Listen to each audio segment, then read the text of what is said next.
ચાલો જીવન પાથેમાં આજે પ્રકૃતિમાંથી કંઈક શીખીએ। हाँ, तो एक गेहूं का खेत था। खेत में एक चिड़िया ने अपना घोंसला बनाया था। अपने परिवार के साथ रहती थी वो चिड़िया। फसल तैयार होने की तैयारी थी और कटने तक उसका घोंसला सुरक्षित था।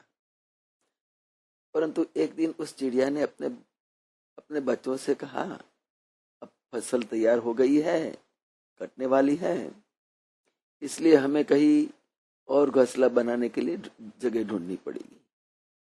दूसरे दिन किसान खेत में आया। उसने किसी से बातचीत करते हुए कहा, कल मैं अपने रिश्तेदारों के साथ फसल की कटाई करूंगा। किसान की यह बात चिड़िया के बच्चों ने सुन ली।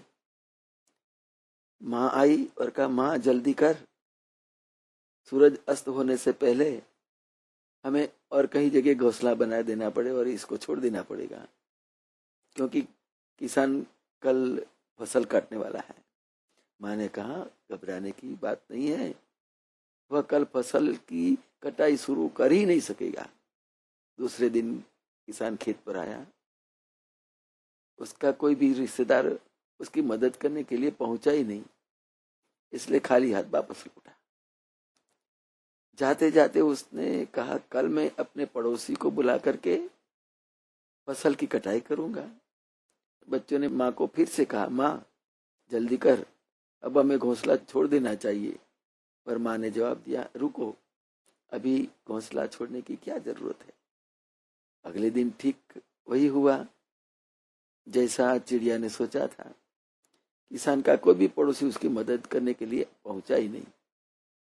मगर इस बार किसान ने बोल के गया, अब दूसरों के भरोसे में बैठ रहने से काम नहीं होगा, कल मैं खुद ही फसल काटने की शुरुआत कर दूंगा। यह सुनकर चिड़िया ने अपने बच्चों से कहा, अब हमें तुरंत ही इस घोंसले को छोड़ना पड़ेगा, क्योंकि कल किसान जरूर फसल की कटाई शुरू कर देगा। इसमें से शिक्षा यही लेनी है, अपना काम दूसरे के भरोसे पर न छोड़ करके अपना खुद के भरोसे पर, अपने खुद के बल पर ही शुरू करना चाहिए। जय महाराज।